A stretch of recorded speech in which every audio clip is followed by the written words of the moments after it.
Achieving financial freedom is something people aspire to, but not everyone thinks it's possible. Even those that do think it will take them way too long. For some, it means getting out from under debt first. For others, it means being able to invest enough each year to make it happen in a reasonable amount of time. But sometimes it can be done quicker. That's why on this episode of the podcast, I talk with Ryan Lee, who, by following a less traditional path, was able to achieve financial freedom in less than 10 years. My guest today is Ryan Lee, the co founder of Wealth Outside Wall Street, who's on a mission to teach individuals how to build cash flowing assets, break free from conventional financial systems, and live a life of purpose and freedom. His journey to financial freedom began with frustration and loss from the devastating effects of the 2008 financial crisis. There are a lot of folks out there that suffered from that. And as a result, he's determined to find a better path. And Ryan discovered a powerful combination of real estate and high cash value life insurance, now known as the passive income machine. Today, Ryan is a trusted mentor, author, and speaker who has helped thousands achieve financial independence. And he's here today to tell us how to achieve financial freedom in 10 years or less. Welcome to the show, Brian. Let's go, Steve. I'm excited. That was a fun introduction. And the topic of conversation that I care about the most is helping people buy their life back, buy their time back. So let's get into it. I'm excited, Steve. Well, as we talked before, I hit record, and I was saying that there are a lot of the traditional methods of saving for retirement and building net worth and financial freedom are tied to income. You've got things like IRA contributions, 401k accounts, and contributing towards pensions. But because that's tied to time and your salary, that usually takes way longer than 10 years Yeah. to reach that level of financial independence and freedom or even retirement. Now, you advocate that that retirement system is broken. How Mm. so? Here's the question that I like to ask people, and this is a question I had to answer for myself, because I think in this conventional path, going to school, getting a job, putting money in the market, and however you're doing it, Mhm. we're never taught to ask the one question that every one of us should absolutely know, right? Mhm. And that question is, how much net worth, how much, accumulated value would I have to have in, fill in the blank, your investment of choice Mhm. to give me the income that I want? Mhm. No one asks that question. No one gets an answer to that question. And when they finally start to figure it out, they realize it's impossible. It Mhm. is not mathematically possible for the vast majority of people to ever save enough, ever work enough, ever get a good enough rate of return to give them the retirement income that they want. And because the trade-off in that system, like you mentioned, Steve, is your time, if you're trading your time for something that's not going to ever buy your time back to the level of abundance that you want, how soon would you want to know? Mhm. Oh, you'd want to know. You want to know before you start the journey, and you'd Totally. have to have a clear idea of what your retirement looks like. And I think and I've talked to other guests on the show about this, but it depends on what you want to do in retirement. Do you just want to sit on the front porch and read a good book, or or do you want to travel? Do you want to do a lot of other things? And also, where do you want to live? I mean, Yeah. you might live in a higher cost of living state, and you might want to retire to another area that's a lot less expensive and take advantage of geographic arbitrage. And in that sense, you might be able to retire at least a lot more comfortably. But it depends on what you want to do and where you want to live. And you should really kind of think about that now, right? Before you start on that long retirement savings journey. Yeah, I mean, you're hitting the nail right on the head. We have to factor in how much income do I want, right? And once you know that, then again, kind of going back to that original question, how much net worth do you have to produce that level of income? And I believe, Steve, I believe most financial advisors, they're good, well-meaning people. It's not like they're intentionally misleading people. This is the Kool-Aid bowl, the fish bowl, if you want, that we've all been, swimming in. But because no one actually does the math, and it's all based on well-documented research of the 4% rule. If I want $100,000 in income per year using the 4% rule, I can only afford to take out 4% of whatever my net worth is. So knowing that if I want $100,000 and I divide that by 4%, that means I have to have $2.5 million in a 401k in an IRA to give me $100,000 of income. Mhm. And when we approach it from how much income does an asset produce, that's when you realize you're playing a system that it's almost mathematically impossible for you to win. Well, I don't entirely agree with that because what you're doing is that starts with the presumption, of course, that you don't want to invade principal. So you want this little ball of money, this well big ball of money, to throw off a certain amount of income every month. But I guess the point is, do you care what? How much do you care about legacy? Do you want to pass on that ball of income to your heirs that's been kicking off this 4% income, or do you necessarily care whether you invade that to some extent? And if you do, as long as you have it in some growth-oriented investments that might continue to grow that balance, that ball of money, there's a balance there, isn't there? Well, see, this is where people completely, there's two games of money, right? There's the Mhm. accumulation game of money, and you can afford to take risk in the accumulation game Right. because your income is coming from your active efforts. In the retirement game, it's a completely different game. If you have a market loss in the same year that you take a distribution because that's the source of your income, that double negative impact accelerates the probability of not spending principal, but of running out of asset base completely.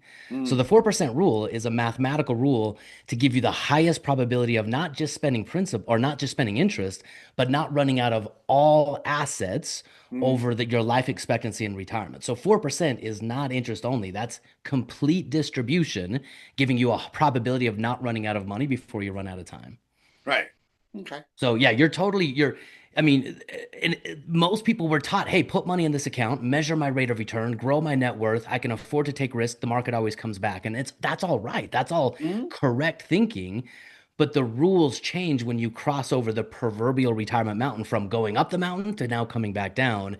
And the 4% rule is designed to give you a higher probability of not running out of assets, i.e., income, before you run out of time. And success using the 4% rule is a positive portfolio, meaning you could have $1 in your 401k and die the next day, and the 4% rule would have been successful in that scenario. No legacy, no money passed on, just you didn't run out of money. So the 4% rule, as you see it, is not. You mentioned you'd need 2.5 million to get $100,000 a year um, on that 4% rule. That's the math, right? I mean, Right. it's But what you're also describing is saying, hey, the 4% rule works if you die with $1 left, which presumes you are going to be invading principle to some extent, doesn't it? 100, that's what I'm saying. The 4% rule is an invasion of principal. It's not Oh, interest okay. only. So it is you're spending down your account at 4% distribution rate. Oh, okay. I thought you meant it was kicking off 4% in dividends or other thing or growth over time or things like that, where the principal stays the same but it's kicking off income. But what you're saying is if you spend that 4% each year, uh, but again, if you start with 2.5 million at 4% to get the 100,000 and you're invading the 2.5 million, then you're taking 4% of lesser and lesser money, right? It's 4% of your original starting balance Mm-hmm. adjusted for inflation. So there's so many assumptions in the wall. This is why I say it's broken, right? What you're really trying to assume, there's no way to actually mathematically solve the retirement dilemma that people face. Mm-hmm. Because in order to adequately solve it, you have to answer the one question that we can't answer. How long does my money need to last? Right. Because I don't know how long I'm going to live, I can't really solve it. So the 4% rule is meant to try to give you a high enough distribution that you don't retire broke, but a low enough distribution that you can kind of navigate all the volatility of market losses, defer taxation, long-term care, increase medical expenses, increased cost of living because of inflation. Mhm. So the basics of the 4% rule are whatever your portfolio balance is in the beginning. We'll just use $1 million for just easy math. Uh-huh. You can take 4% adjusted for inflation every single year and have about an 85% probability, depending on your mix between, bonds and stocks, of not running out of money before you run out of time, before you pass away. Okay. Um, but it's extremely challenging when you add another person to the equation, right? A husband and a wife, two partners in retirement. So the 4% is just the closest guess that we can make, Uh-huh. taking in all of the assumptions that we're making to say, look, if you don't want to run out of money and you don't want to face I'm broke in my 80s versus, whatever. You don't want to be broke in your 80s and living in your kid's basement, then Mhm. 4% is the most you should probably take out of your portfolio in the ups and the downs. When the market's up, when the market, you might earn 12% one year and you might earn 20% or lose 20% the next year. Every year you should take out a 4% distribution of your original balance, so $40,000 adjusted for inflation. Okay, so you start with that. Um, Say we talked about 2.5 million to make 100,000. You still take out that original 4%. So mark it up, mark it down, balance, whatever. You still take out that same 100,000 Correct. because one of the characteristics of investments in these accounts is they're kind of like starfish. I mean, you take some of that money, and by the time it's the next year to take it out again, a lot of it's grown back. And my wife and I have seen that in our investments. So I think if I understand what you're saying, there's a lot more behind that 4% rule that's going on that we don't necessarily need to know, as long as we follow the simplified version is just take out whatever 4% in dollars, whatever 4% of your original seed you had when you retired, and statistically speaking, you should be okay. Is that a fair Bingo. That's the statement? premise of the 4% rule. So Okay. then if we understand that math, then we can come back and say, hey, I'm Joe Blow in my 50s. I've got 150,000 saved up, but now I've got to bridge the gap from $150,000 net worth to 2.5 million just to generate six figures of retirement income. So that's where I say the math is broken. Mm-hmm. And for most people, they don't really start thinking about their retirement math until their late 40s, early 50s. Mm-hmm. And at that point, they've already traded 25, 30 years, putting money, whatever responsibility level they've been up to that point, into a system that they don't really have any control over. And Mm-hmm. that's when they really start hitting the panic button. That's really who I'm talking to, are people that they've been successful in almost every other area of their life. They're not looking for a shortcut. They're hardworking people. They just want a framework that they have some control over. They want a framework that gives them some predictability. And in my opinion, they want a framework that gives them some semblance of a pathway to clear, objective pathway to financial freedom. And if we just switch the measurement of success, rather than measuring what my rate of return was in any given year or what my net worth is, those are all positive things to be looking at, but they don't really indicate how free I am. Mm-hmm. So if we our first measurement of criteria for measuring success financially is if we measure how much income an Mm-hmm. asset delivers, then we start to have a game that we can measure, that we can understand.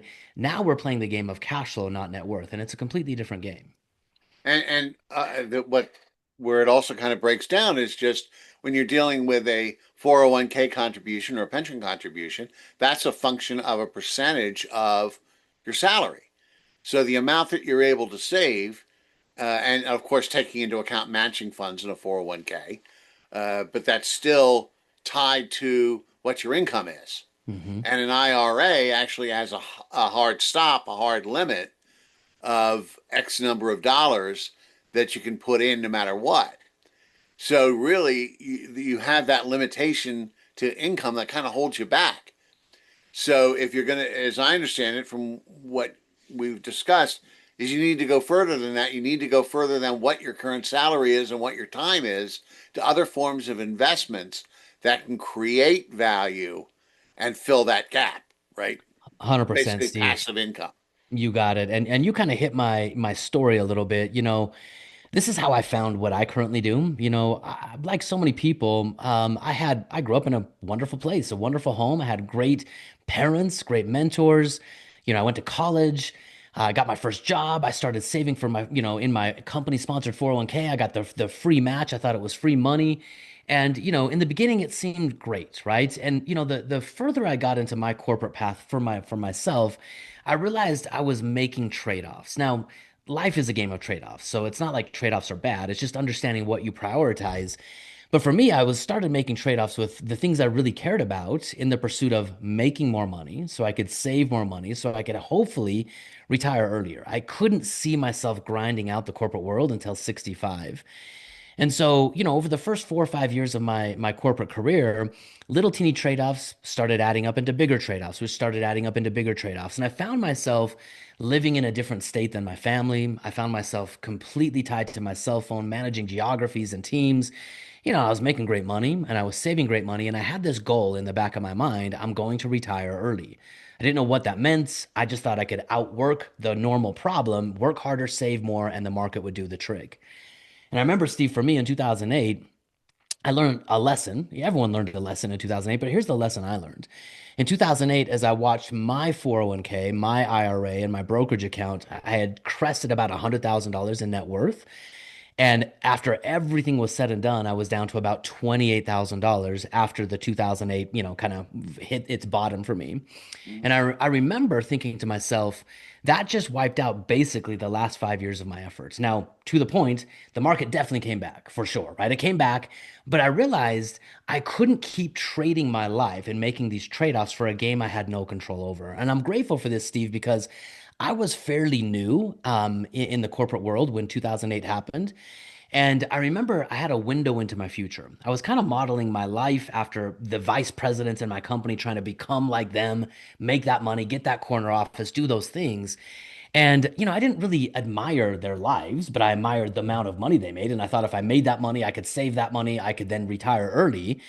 And I remember 2008, their idea of retirement was melting down in front of them. These were people that were 20, maybe 30 years ahead of me on the corporate, rat race. And I realized if it's not working for them, what gives me any sense of confidence that it's going to work for me?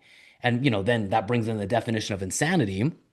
And then I also realized that I had no control over what I was doing. Although the market was going to come back, I didn't know why I lost money. I didn't know how to stop losing money. I didn't know how to prevent it from happening next time. And I didn't know what to do to make it better. So Mhm. I realized I don't control it. And the next thing that I realized, if I don't control it, I can never predict it. Retiring early is just a wish, right? I could work as hard as I can. I could save as much as I can too. And even at the end of all of that, it's still open to factors that are completely unlimited out of my control. Mhm. So that opened me up to realizing that there was some cracks in the traditional financial system that I wasn't willing to trade the next 30 years of my life for. And I had a decision to make. Should I just throw away the future, right? Because I could just spend as much as I could today, enjoy life as I go, and let the future take care of itself. Or I could find a different pathway. And this is what led me into the world of alternative investing, which is just as much as a roller coaster as the world of traditional investing. So that was kind of how the doorway opened for me, Steve. Mhm. So obviously, like you said, the current system we have, the traditional system of savings, doesn't get you far enough, and obviously makes it things take a lot longer than they would, even if you're able to do it. You're still slaving away until you're 65, 67, even 70 years old, trying to get to that number. So what we want to talk about today is how to get to that number a lot sooner. Hmm. Uh, and we talked, briefly and in passing about passive income. And I understand you have a couple strategies in that area to accelerate the process and get you to that under 10 years. Let's talk about that. Okay, Uh, cool. one of the traditional ways of passive income is real estate. How do you see people uh, using real estate as an investment without having to, the headaches of being a landlord and collecting rent and maintaining the property and all of that? How Love can that. people really leverage real estate to up their game and retire earlier? Yeah, I love this, Steve. Let me give you some context before I give you the direct answer to that, because, for me, when I started looking into the world of alternative investing, I came across two books that really transformed the way I think about money and gave me a framework to start to follow. Book number one, everyone's heard of it, right? It's Rich Dad Poor Dad. And Mhm. I'll never forget when I read that book, Steve. It confirmed all of the suspicions that 2008 had brought to the surface for me. I realized there are two games of money. There's the game of net worth, there's the game of I'm dependent on things outside of my control, and then there's the game of ownership, there's the game of cash flow. And that really opened me up to this idea that if I start measuring my success with income, not net worth, I Mhm. could start to play the game of ownership. I could start to play the game a little bit differently. Then I came across a book by probably one of the original real estate investor gurus, if I can put quotations around his name, Robert Allen. And Robert Allen wrote several books. His book that he was most famous for was Nothing Down, where he taught you how to buy real estate with $0. Mhm. And he wrote that back in the 70s, right? But the book that I came across was a book called Creating Wealth. And it wasn't the title of the book that caught my attention, it was the subtitle of his book. It said follow Allen's 10 or 7 steps and you can retire in 10 years or less. Mhm. And I thought to myself, oh my gosh, I can do anything for 10 years. What are his 7 steps? Mhm. And it blew me away. Do you know what his 7 steps were? It was buy 2 single family homes every single year for 10 years. In year 11, the houses, the assets that you bought in year one and had appreciated, grown in value, and amortized over the previous 10 years will produce enough income for you to replace your active income in year 11 and then in year 12 and so on and so forth.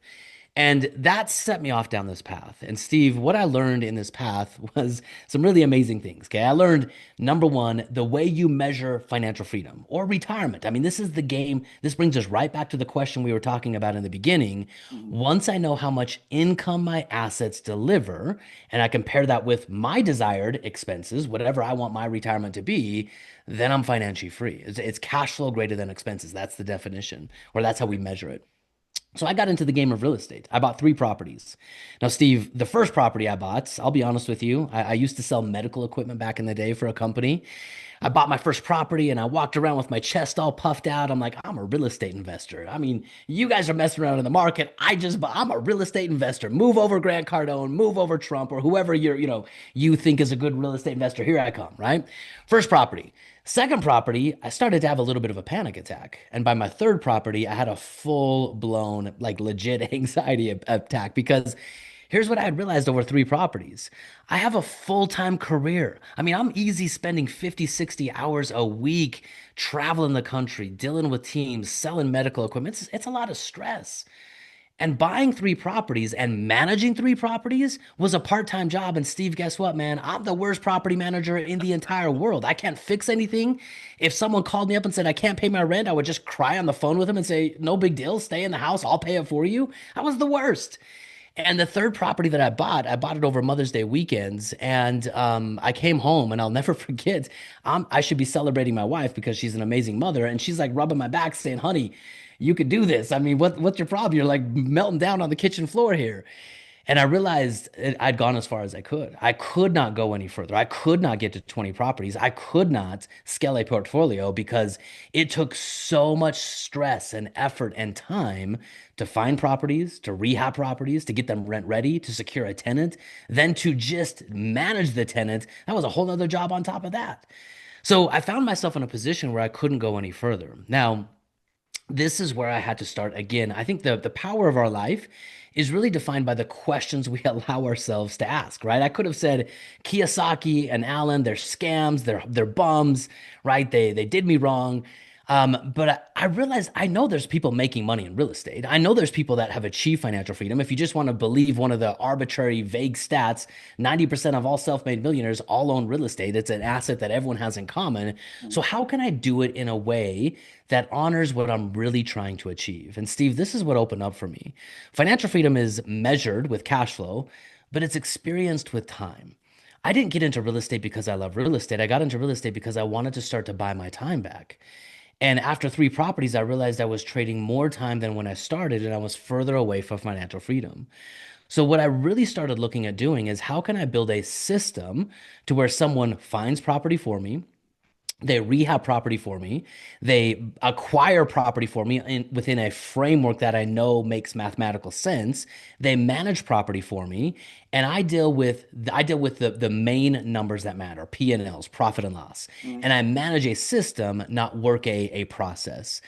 This is what changed everything for me. And Steve, when I first started doing this, it was relatively new back in the day. I think I was probably one of the first people to plug in with a few people that are now turnkey real estate is a business model. There are people that do real estate professionally. It's their business to find property, rehab property, renovate property, flip property essentially so I can own it, manage the property on my behalf, and I get to own the asset. They make money. I make money. And if you know how this system works, I want them to make good money so they stay in business. And I want to own the asset and get all of the upside from it. And so before turnkey was really a thing, that's how I started doing what is called turnkey. And today I just call it turnkey real estate. We partner up with several phenomenal companies, and I now own in excess of 50 properties. And I spend 3 to 5 hours a month managing the P&L of a system, not running the system myself. So sounds like the solution is having people, having people or a system to do that. Or are there vendors that you use? I mean, how do our listeners start figuring this out? They buy a piece of real estate. I mean, you struggled through and created the system. How do they do something like that? How do they not go through what you went through? People. Our entire company, we'll talk about this as we get further in. We released a book finally, and this book wasn't to document something we're interested in. This book was to document a 10 plus years of tried and true effort. We've got an entire framework, an entire team, an entire system, an entire process that people can just plug into. And we get people every single day that sit down and say, I want financial freedom. Here are the resources I have. Go. And we can map out literally how many properties they need to own, where they should own them, what they need to do in year one, year two, year three, and year four. But it's people, it's leverage. In fact, here's the secret to all of this, Steve. Financial freedom in 10 years or less comes down to one fundamental principle. And this isn't just like when I say this word, people think it's finance. Mm-hmm. It's all different aspects of life, but it's leverage, right? The reason the traditional game takes 40 years with your fingers crossed is you have no leverage. You're putting in your time, you're hoping that the market works in your favor. And because you have no leverage, you just have to wait. Mm-hmm. On our side, we get to use the greatest financial instrument and the greatest tool to accelerate results, which is leverage. In turnkey, I use leverage all day long. I Mm-hmm. allow people to be phenomenal at what they do. Believe it or not, Steve, there are people that wake up and their God-given talents are to do real estate. I'm so grateful for those people because I didn't get those talents in my little arsenal of talents. Right. And if I wake up and I align with those people, they make money, I get what I want. That's really how the economy works is exchange creates real wealth. And so that's what our company does is we help people execute a system, not just buy real estate. Mm-hmm. So is that part of what you do? What your company does is create that turnkey system. In other words, if people want to say, "Okay, I can see the advantage here of investing in real estate and buying more and more properties," do you take care of all the little management tasks through your network of vendors and things like that, so that the listener is just spending that 5 to 6 hours a month to check the P&Ls?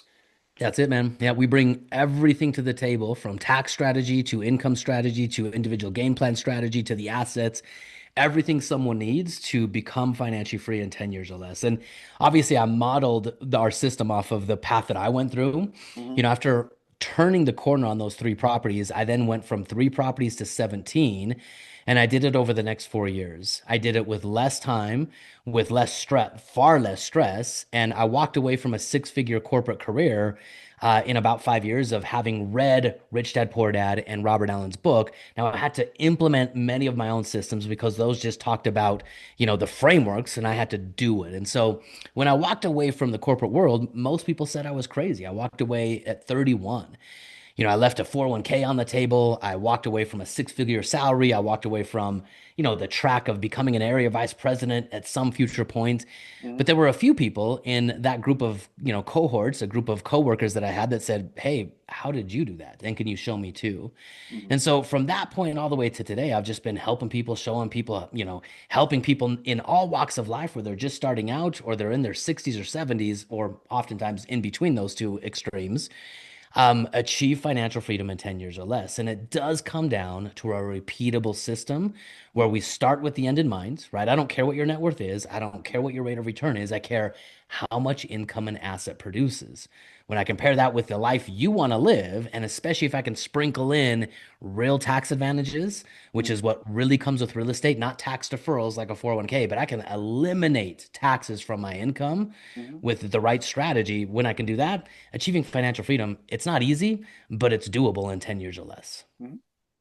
All right, so we've talked about real estate as a form of passive income to really accelerate your growth in your net worth and your ability to retire.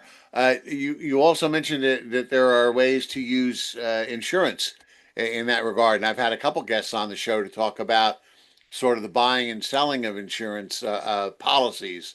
But you indicated you have a sort of a different angle on that. Oh man. How do you see leveraging insurance to create even more wealth? Yeah, I love this. I love this idea. Man, I'll never forget when I learned this, Steve. Again, so much of my learning has come from just reading. Mm-hmm. I didn't invent any of what I do. I get to stand on the shoulders of amazing mentors. And I remember I was kind of teetering on the edge. I was trying to figure out what direction I wanted to take. And I was getting my master's degree at the time. I was still in the corporate world. I had started investing in real estate now. I'm starting to build systems to make it passive. And I'm looking for ways to kind of accelerate my progress, to put more of a system behind it. And, I knew that there was power in leverage. We just talked about that, right? And I read a book and it was called Becoming Your Own Bank.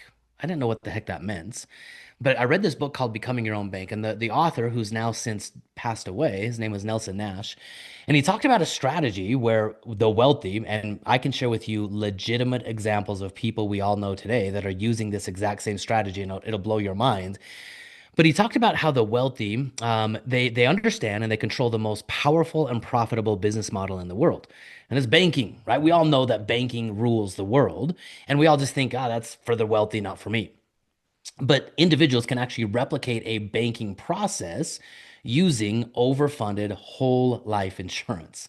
Now, Mm-hmm. Steve, when I read this dude's book and he said it was life insurance was the tool, the investment vehicle that we're using to become a bank, again, dude, I wanted to throw the book against the wall and say, either this guy's crazy or I have literally been lied to my entire life. Like, what is going on? Mm-hmm. So here's the premise of how this works, Steve. Most people they buy life insurance for a very noble and a very good reason. I want to make sure I've got three kids, I've got a wife. If I passed away tomorrow, I've got a lot of term insurance, I've got a lot of death benefit, and I bought it with the intention of if I die, I want the insurance company to make my family whole. But the wealthy, in addition to that kind of insurance, they actually buy a different type of insurance. It's called overfunded because what they do is they put in as much money as they possibly can, whether that's hundreds of thousands, whether that's a couple thousand, whether that's millions. You can put as much money as you want into these policies, but in order to make it work as a bank, we want the majority of that money to not buy life insurance, but to be a equity inside of a life insurance policy called cash value. So you pay as much as you can and you buy the least amount of death benefits. Now, what this does is all of that excess cash inside of one of these policies, it earns a guaranteed rate of return backed by an insurance company, backed by contracts that have stood the time for 200 years. Mm-hmm. It earns an annual dividend. It's 100% safe. Your money's not correlated to the market. It's tax free. It's one of only three places you can put your money where all of the growth and the use of it is tax free. Mm-hmm. And it opens up a private line of credit for you. Now, here's how we use it. As you're going up your proverbial financial mountain, you're building your assets. I'm going to take the money that I'm earning and really investing is simple, right? Make more than you spend and invest the difference wisely. Mm-hmm. So you need to save 10, 20% on minimum if you want to retire into something, right? And so rather than directing it to a 401k, to an IRA, to a brokerage account, or directly to real estate, I'm going to take whatever I can save and I'm going to put it in an overfunded life insurance policy. All of that money, or the majority of that money, will show up in cash value. I can then leverage that money with an open line of credit from the insurance company. And I'm now going to take that capital and put a down payment on a single family home. Now, that single piece of leverage, Steve, let me just help you see what had just happened. You turned $1 into two. Because when you use the insurance company's line of credit, your money's still compounding and growing. We're now taking the insurance company's money to be the down payments. When I go buy a single family home, the remaining 80% of what I need to buy that property will come from a bank. So if we just want to add dollars to this, I can turn $1 that I had to work, trade my time for into five invested working dollars between the insurance policy and Mm. the leverage I get through a bank. That accelerates my time frame. I then take the profits from that real estate, I pay back my life insurance line of credit, and I just repeat the process. And I do it over and over and over again. Everyone, in order to achieve financial freedom, is going to need somewhere between 10 on the low end to maybe 20 on the high end single family homes. And then once I've got all of my assets in place, I just shift around. And rather than using my policy as a source of leverage, I can use it as a source of tax-free income to Mhm. complement what I'm doing with the real estate. So that's how the life insurance component fits, is it's a place to store my money, grow my money, leverage my money, and generate tax-free income. That's a lot, especially for a new concept. When most people hear the word life insurance, their eyes kind of gloss over. So did that make sense to you, Steve? Well, I'm just trying to figure out, when you say overfunded, you're talking about something like wholly universal life uh, uh, policy that for a certain amount of coverage, but you're paying more than the premium to maintain that policy. So you're paying Bingo. more in, and then that additional money on top of the premium to maintain the policy grows at a certain rate of return. Bingo. You got it. Yep, you So got that it. And becomes the so cash surrender value of the policy. that's it right there. And then when we buy the policies, we never know how much death benefit we're going to get. We don't buy them for death benefit. We actually reverse engineer and figure out, based on the amount of money you're putting in, Steve, based on the IRS's rules to keep life insurance qualified as life insurance, what's the least amount of death benefit you have to have in that particular policy to Uh-huh. keep it qualified as insurance. And when we focus on it that way, almost every dollar that you put into these policies is in cash value, not in the cost of insurance. Okay. So that grows at, you said for every $1 you get five, or that kind of rate of return, or I mean that's a So the huge the rate of rate of return. return is typically, about 5% tax free on these policies. But when I Okay. say $1 turns into five, that's the function of leverage. Okay. I have to put my dollar into the insurance policy. That's money I traded time for. Right. Once it's in the insurance policy, I can turn it into two with a policy loan, meaning it's now working in two assets at the same time, the life insurance policy and the real estate. Mhm. When I use the dollar that's going into real estate as a down payment, the bank will bring four additional dollars to acquire the asset. So that's the concept of leverage. That's why Mhm. it's the most powerful financial tool. I can control a multi-million dollar portfolio in between real estate and life insurance, Mhm. but I only have to have a teeny little portion of my own capital in it. The rest of it is done through leverage. And you're able to leverage that value of the overfunded policy. In other words, those the money you paid above the minimum premium, you then borrow against that to buy the home, and then when you sell it, you pay it back and then collect the profit. You got it. Okay, so that allows you to, I don't know whether is that what they say about, buying a property for no money down? You do it through these policies, or Yeah, I mean, there are legit ways to buy real estate for no money down. That's really just kind of you finding a contract and then flipping the contract to a buyer. So you play a middleman. We okay. actually want to own the assets. So we still do have money down, right? Our money had to, even though we borrowed it from the insurance company, we had to put 20% into acquiring a piece of real estate. So we've put our money into it. We just want to put the least amount of money into it and let leverage and the bank and the insurance company put the majority in, but we still want to own the assets. Well, when you borrow against something, people usually think, well, I'm borrowing against it. I have a certain amount of time to pay it back. If you borrow that money to leverage it to buy this real estate, is there a particular time window where you then have to sell it to pay back the loan, or is it more open ended to allow the value of that real estate to grow? Completely open-ended. So when you take a mortgage with a bank, they're going to be very specific, right? How much Right. has to be paid every single month, at what point, and what the penalties are if you don't. So that's a 30-year fixed mortgage, and we use the rent to pay back the mortgage. Now, if we're doing real estate right, we should have some surplus profit in our monthly rents that's coming in. We'll use that to systematically pay back the policy loan as well. But with an insurance company, they never ask you why you're taking a loan. You don't have to apply for it. There's no credit check. It's part of your contract that whatever cash value you have, you can take a private policy loan and you control the whole process. Mhm. So if you want to make, consistent payments, if you want to pay a little bit today and then skip for 6 months and then pay a little bit more, you control the whole game. So the goal is to get our money moving and cycle it from insurance to asset, profit from the asset back to insurance, and repeat that process. Okay.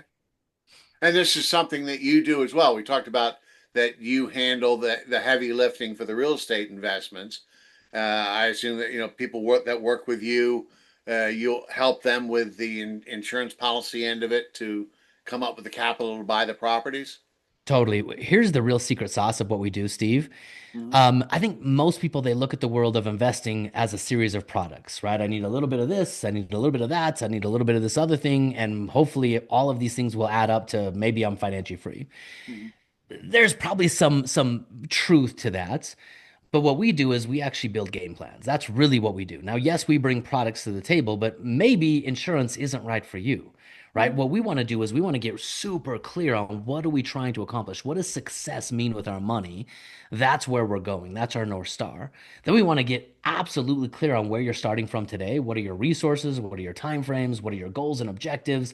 Then we'll build a step-by-step process to say, in order to achieve this outcome in 10 years using your goals and resources, here are the products in the order that need to be available to you. And usually insurance is there, not always. Usually turnkey real estate is there, not always. So it's independent to the individual. And that's why we build game plans. A game plan is really your unique path, no matter where you're starting from, to get a very defined, measurable, and achievable objective, which is your passive income exceeds your desired living expenses in 10 years or less. Mm-hmm. Okay, well, I understand you've written a book just like Retire in 10 Years or Less.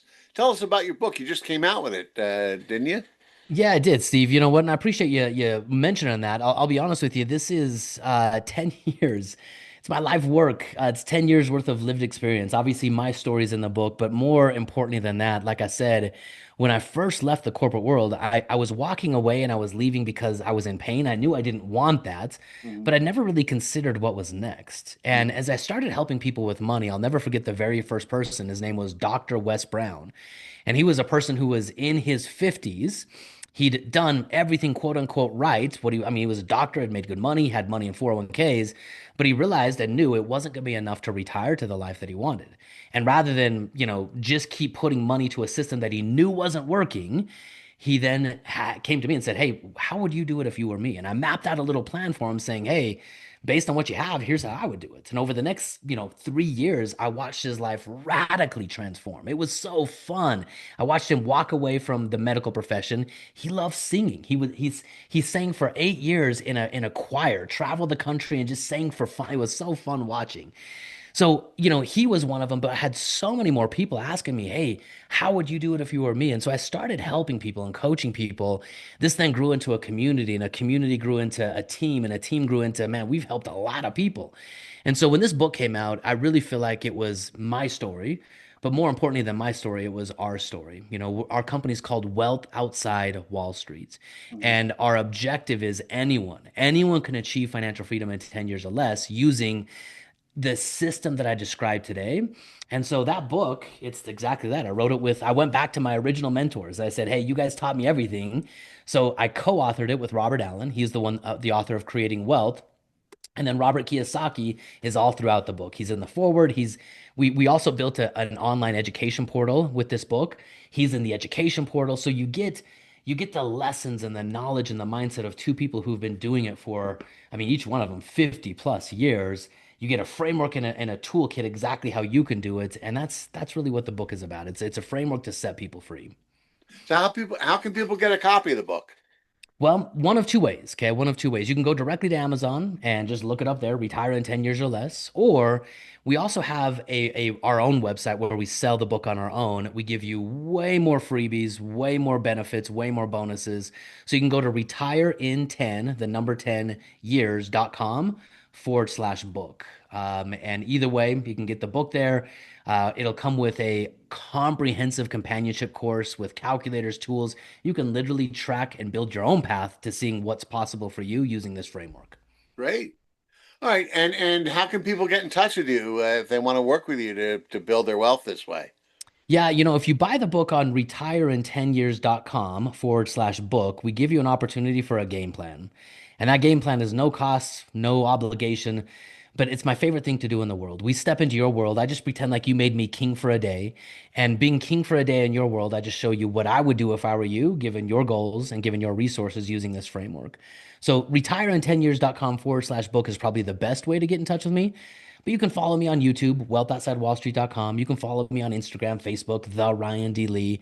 I'm LinkedIn, TikTok, I'm on all of those places.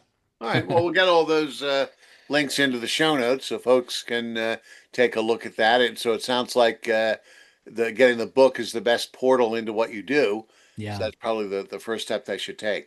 Yeah, it Well, totally is. It'll give you a legitimate framework to say, look, there are two games of money going on. And I believe this, Steve. I believe at any point in time, there are two economies. There's the dependency economy. I give my money to someone else. I hope that it works out. I'm dependent on the market and taxes. And then there's the ownership economy. I increase my financial intelligence. I take control over my money and I own assets that rise with inflation. And so you can choose which one of those economies you want to play in. And I'll be honest with you, our strategy is not for everyone. mm, But if you're used to winning in your life and you want to win with your money and you want a principle-based framework, then seriously check out the book. It'll give you that framework. all right.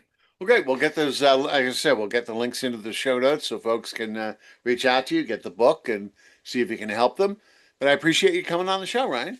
Steve, honestly, what a pleasure. What a pleasure. You're a great interviewer. I appreciate you bringing me on and sharing your expertise and allowing me to do the same with your audience. And thank you for your time. All right.